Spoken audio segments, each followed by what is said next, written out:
When I walked out to see my barn engulfed in flames at 2 in the morning, I already knew who did it before the fire trucks even showed up.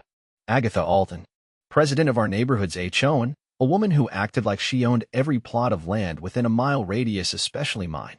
She had that stiff haircut that looked like it hadn't changed since the early 90s, and the only thing sharper than her voice was her nose for other people's business. If she wasn't issuing fines for invisible weeds, she was ranting at the board meetings about unsanctioned structures. And for the last 6 months, that unsanctioned structure had been my barn. I'm Levi Acklen.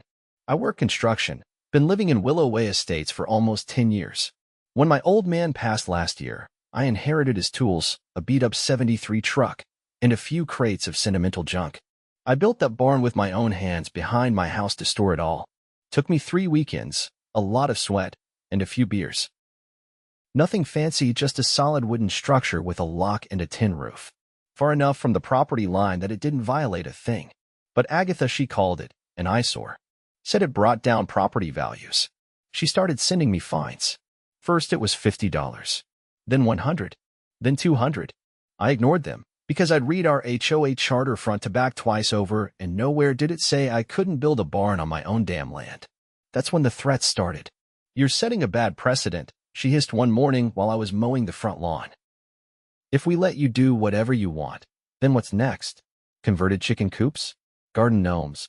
"I'll risk the gnomes," I said without stopping the mower. She called the county. They came, inspected the barn, and left. No violations. I even got a polite nod from the inspector. It only made her angrier. 2 weeks before the fire, Agatha showed up at my door with a clipboard and 2 of her HOA cronies, Barry and Colleen. She started reading off some nonsense about non-conforming structures and neighborhood uniformity, but I cut her off. "You don't like the barn," I said. "We get it. But unless you rewrite the entire charter, this conversation's over." She narrowed her eyes and barked, "You'll regret being so smug, Mr. Acklen." And that brings us back to the fire.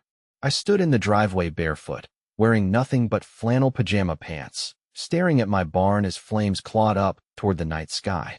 My neighbor Victor was already outside with a garden hose, trying to keep the fire from spreading to his fence. "Levi," he shouted. I called 911. "They're on their way." "Thanks," I muttered, heart hammering. The barn was gone. By the time the fire trucks arrived, the metal roof had collapsed in on itself.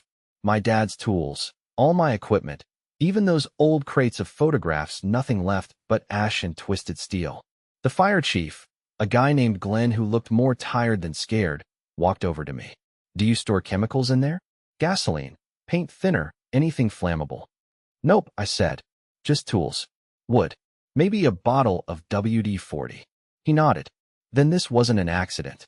I didn't say anything, but my fists clenched without me realizing it. Cops showed up next.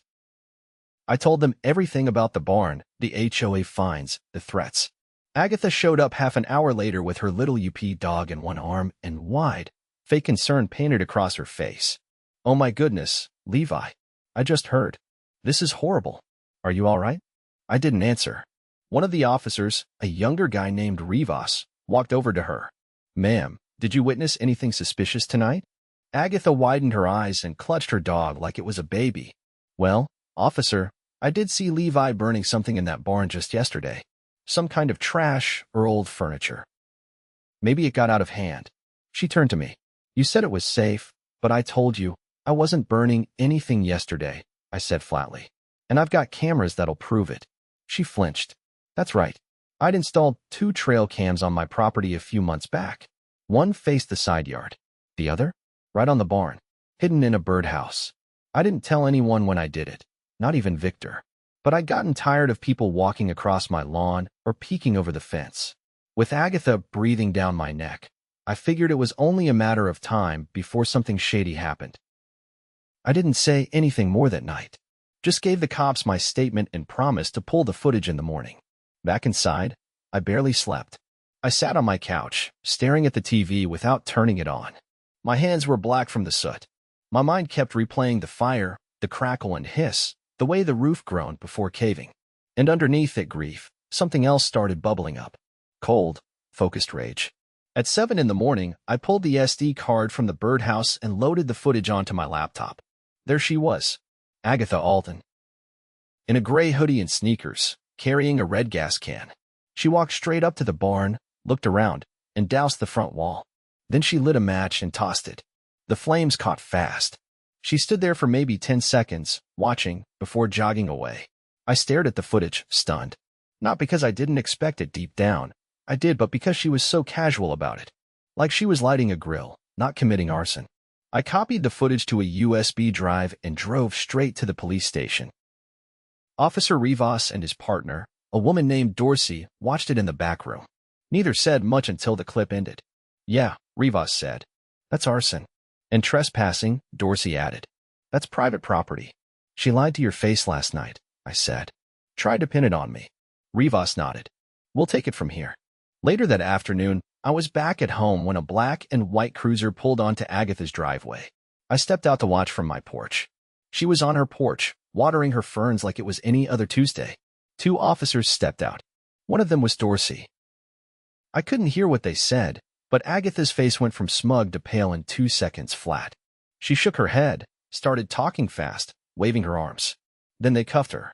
Right there in front of her precious porch, her dog barking like mad from behind the screen door. I didn't cheer. I didn't clap. I just stood there, arms crossed, watching justice finally get delivered. And I wasn't close to done with her yet. By the time Agatha was booked into county holding, word had already spread. Willow Way Estates had its own unofficial grapevine retired folks with too much time and lawn chairs too close to the street, and by sundown, her arrest was the only thing anyone was talking about. I wasn't interested in gossip. I had a meeting with a fire investigator early the next morning. The man, a no-nonsense type named Harris, walked the charred remains of my barn with a clipboard in one hand and a voice recorder in the other. He measured burn patterns, scraped samples, and took photos in silence. I stood nearby with a mug of coffee, watching the last place my father's things ever sat crumble a little more under the weight of its own ashes. "She didn't even try to cover her tracks," Harris said finally, crouching near the blackened gravel at the entry. "Accelerant residue's obvious. Trail starts right where she lit it." "She's not exactly subtle," I said. He glanced at me over his shoulder. "That's not what I mean. This wasn't just about destroying something. She wanted it seen, wanted it to make a point." I didn't respond. He was right, though. Agatha didn't just want the barn gone, she wanted everyone to know that she could make it happen. After Harris left, I drove over to the county courthouse to file a civil claim.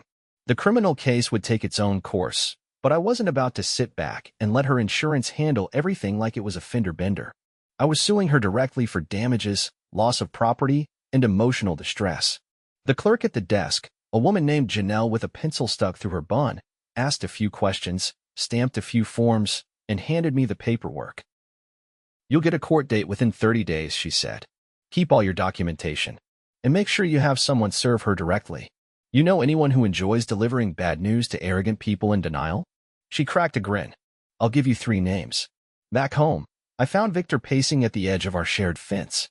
He looked like he hadn't slept either. She really did it," he said as I approached. "I mean, I figured she was capable of a lot of things: harassment, manipulation, maybe even fraud, but arson? She's been escalating for months," I said.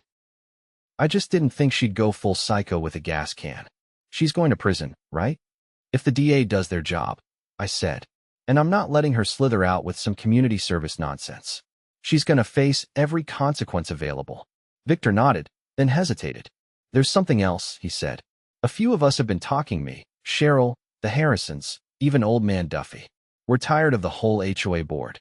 Not just Agatha. The rest of them enabled her." Sat there nodding while she made up rules on the fly. "We want to hold a community meeting. See what we can do to replace the board." I looked at him, surprised for the first time all week. "You think we've got enough people? We get 20% of the homeowners to sign a petition. We can force a special election. It's in the bylaws. Cheryl dug it up last night." I considered that. Then I nodded. "Count me in," I said. "But I'm not just looking for a new board. I want that charter rewritten. No more vague language. No more loopholes." Victor smiled. "Then let's burn the whole thing down figuratively." That night, I printed off 10 copies of the petition and dropped them off at a few trusted neighbors' homes. Cheryl, a retired librarian with a voice like a lead pipe, took 3 copies and promised to canvass the east end of the neighborhood. Within 48 hours, we had over 30 signatures. Meanwhile, the DA's office moved faster than I expected. A detective named Langford called me on a Thursday afternoon to set up a formal interview. "We've got her on video, Levi," he said, "but we want to understand the pattern." Was this spontaneous? Or part of something bigger? So I told him everything. Not just the fire. I gave him copies of every fine I'd been issued, most of them without signatures or clear citations. I handed over emails Agatha sent with veiled threats. I even pulled a folder labeled HOA Madness from my kitchen drawer, full of newsletters she'd edited to attack residents she didn't like. Langford listened carefully, made notes, and then asked the one question I'd been waiting for someone to ask. Has she ever accessed HOA funds inappropriately? I paused. You'd have to check the books for that, I said. But based on how she ran things, I wouldn't be surprised. Turns out, he already had. The next week, Agatha's charges expanded: arson, criminal mischief, and now embezzlement. The HOA's treasurer, Colleen, cracked under pressure and admitted Agatha had been skimming dues for years, small amounts here and there, slipping them into miscellaneous maintenance accounts that never did anything but vanish. It was a storm, the kind that uproots everything. And in the middle of it, the HOA board tried to regroup. Barry, the vice president, called an emergency meeting and tried to reassure everyone that the association remained strong and that one person's actions don't define the whole. But nobody was buying it anymore. I walked into that meeting with Victor and Cheryl at my side. The community center was packed, every folding chair filled, people standing along the walls, arms crossed. Barry stood at the front, sweating through his shirt. I raised my hand, motioned to dissolve the current board and hold a special election under Article 12, Section 4 of the HOA Charter, I said. He blinked. You can't just. Cheryl pulled out the petition and held it up like a holy relic. We've got 38 signatures. That's over 30% of homeowners. More than enough. Barry sputtered something about legal counsel, but no one was listening. The crowd had turned. All those years Agatha spent bullying people into silence? They came back to bite her board in one loud, decisive voice. A vote was held right there. Hands went up, voices rang out, and the board was dissolved by a 2/3 majority. Cheryl took temporary leadership.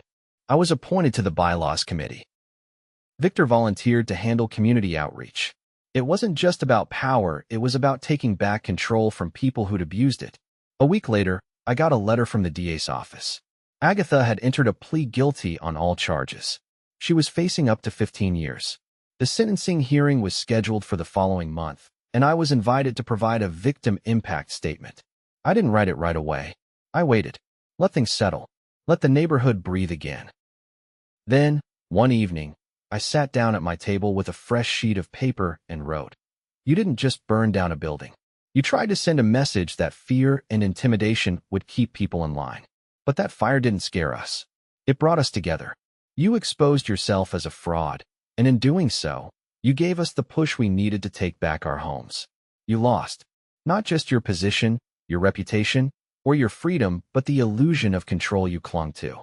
You underestimated the people you tried to break. And now, we're stronger than ever. I folded the letter, sealed it, and dropped it off the next morning. Justice was already in motion. But I had one more thing to do. Something personal. I called up a few friends from my construction crew, and we started planning a new project. Not just another barn, something better. A proper workshop. Bigger, stronger, flame-resistant materials, solar power, and right in the same place where the old one stood. It was never about the structure, it was about what it represented. Independence, legacy, and now, resilience. By the time the first post went into the ground, neighbors came by with lemonade, extra hands, and a few jokes about fireproof paint. The message was clear. We weren't afraid of people like Agatha anymore. The first piece of the new workshop went up on a rainy Thursday, with Victor holding the beam steady while I bolted it into place. The sky was gray, but the mood wasn't. Neighbors had started dropping by again, not out of curiosity, but to pitch in. Harrison's brought over a bundle of insulation they weren't using. Cheryl hauled over a spare generator. Even Mrs. Klinger, who hadn't spoken a full sentence to me in 3 years, showed up with a tray of cornbread and a glare that said, "Don't make me say I care." That afternoon, as I wiped sawdust off my jeans, a rust-colored sedan pulled into my driveway. A man stepped out, 40s, trim suit, tie barely loosened. He had the kind of face that looked permanently unimpressed. "Levi Acklen?" he asked. Yeah. He held out a badge.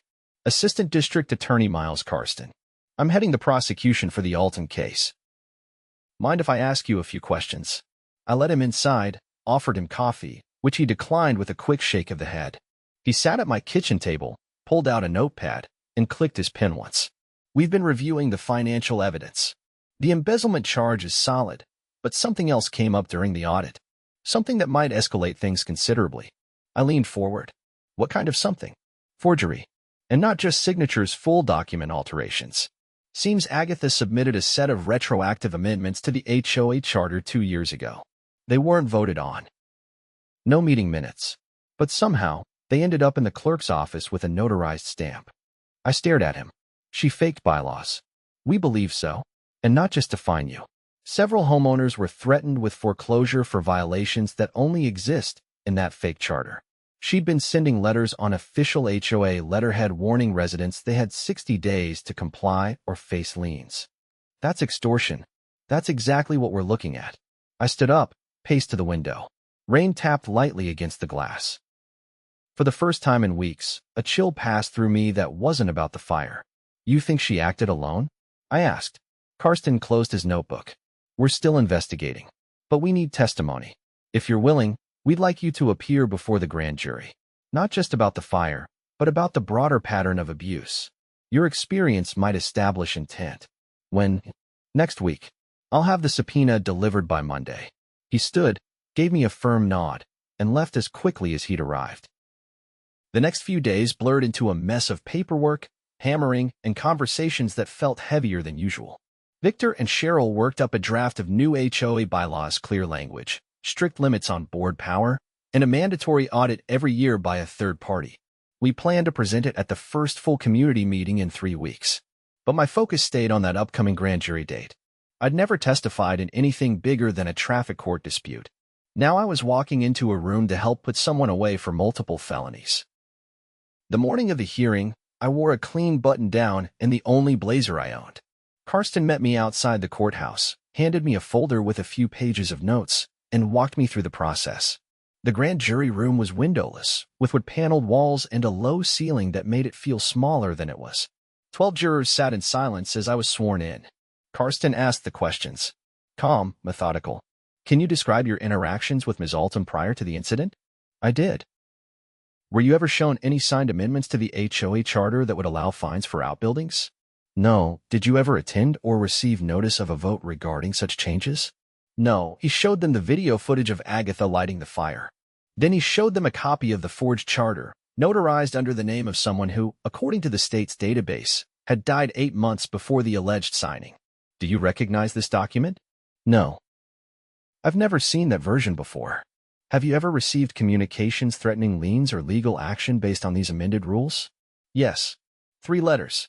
He laid them out for the jurors to see. I looked at the faces in the room. No one smiled. No one blinked much either. When I stepped out nearly an hour later, Karsten nodded once. You did good, he said. We'll see where this goes.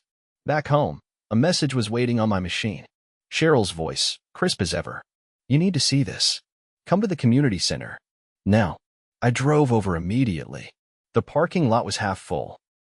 Inside, Cheryl was standing by the bulletin board, holding a stack of old newsletters. These were buried in the storage closet, she said. Top shelf, behind a box of unused pool passes. Look at this. She handed me a newsletter from nearly 3 years ago. The masthead was the same, but the content was different, blatantly different. New charter amendments passed unanimously at emergency meeting, I read aloud. I was home that week. There was no meeting. Exactly. And look here, same article, next issue, but the wording's changed. The first version says it was a unanimous vote with no objections. The second version removes the vote entirely and just states the rules as fact. I looked up. She rewrote her own history. Cheryl nodded gravely. And printed it. Which means every resident who got these was being manipulated directly. This wasn't just about money. This was about controlling perception. We boxed up every issue we found with discrepancies and handed them over to Karsten later that week. He added them to the growing case file. By the time Agatha's arraignment came around, the charges had ballooned. Arson, embezzlement, forgery, wire fraud, and criminal impersonation of a notary.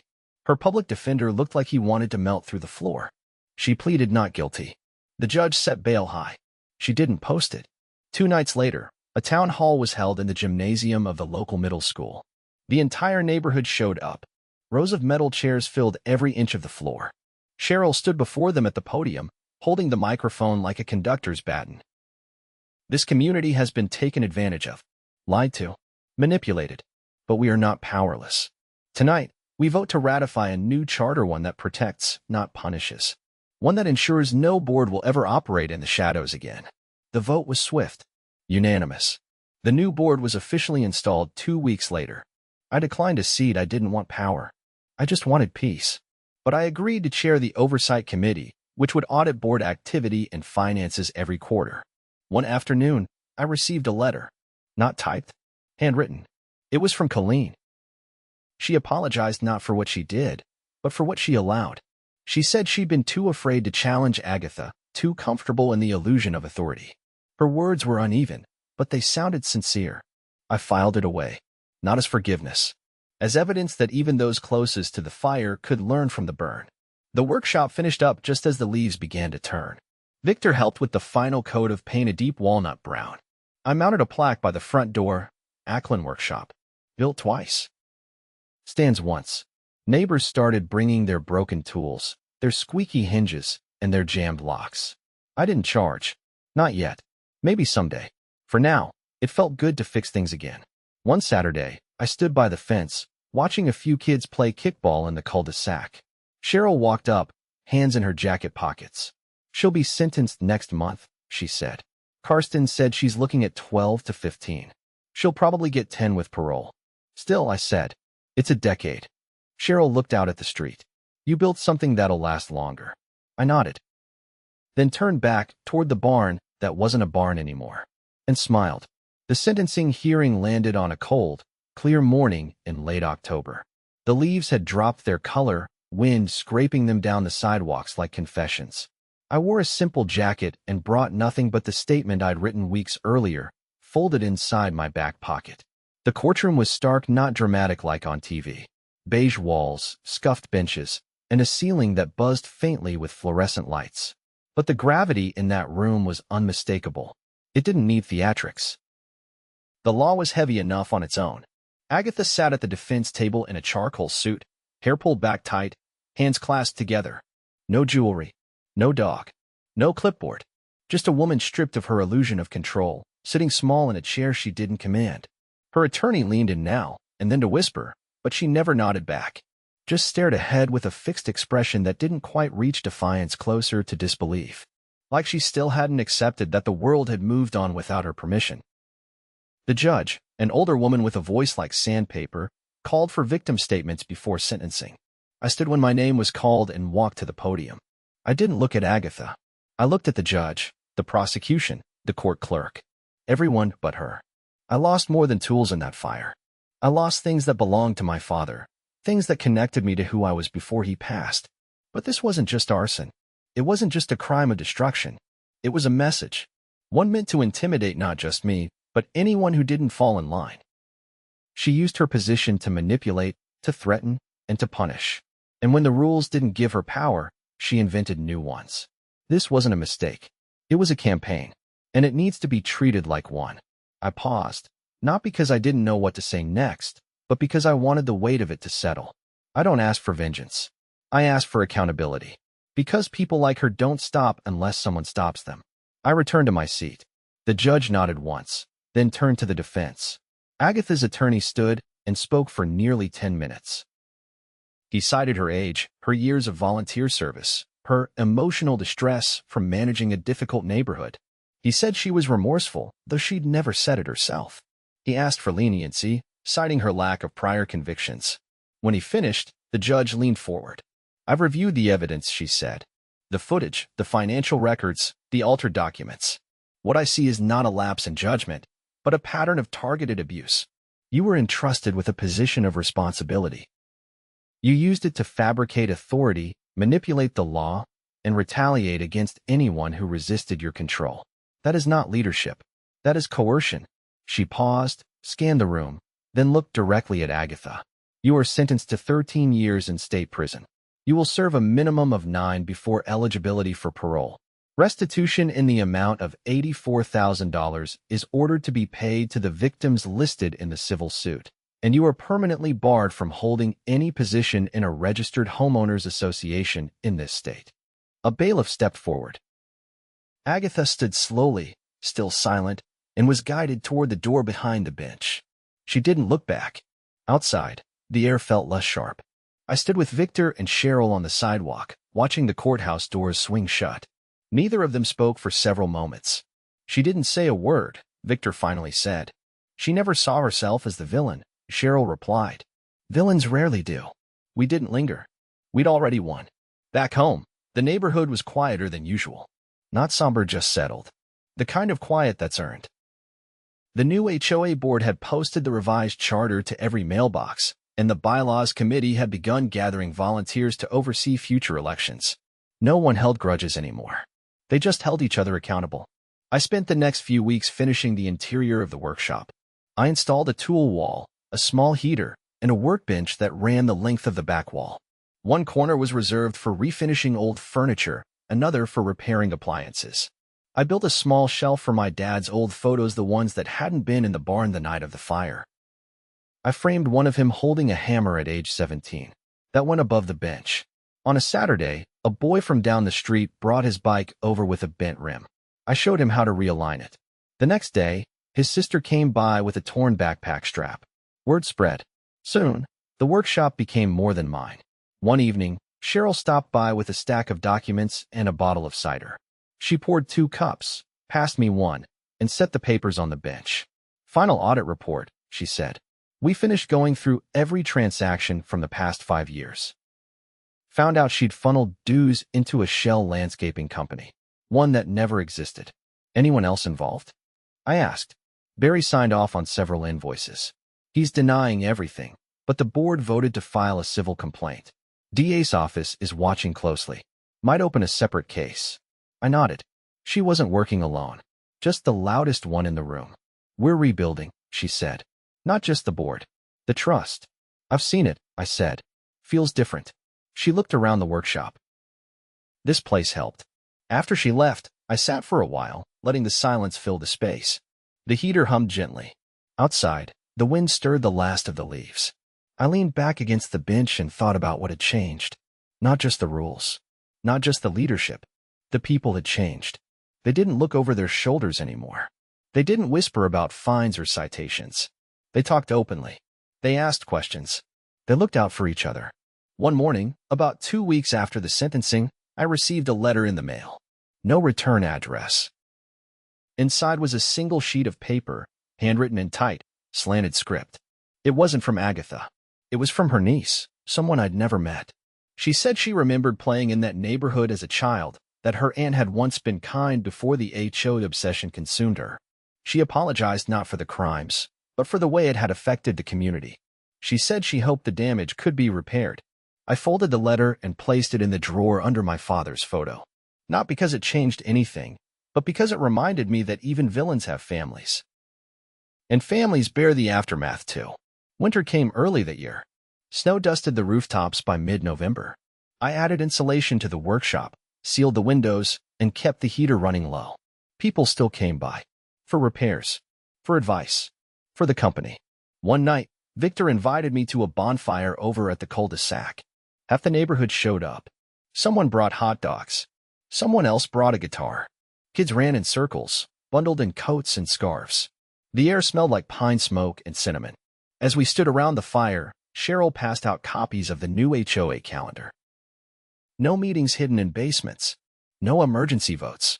Everything out in the open. Transparent. Fair. For the first time in years, it felt like a neighborhood again. I thought back to that night the barn burned. The crackle, the heat, the disbelief. Now, standing by the fire, I felt none of that. Just warmth. And light. And the quiet certainty that we'd reclaimed what was ours. Not just the land, but the right to live without fear.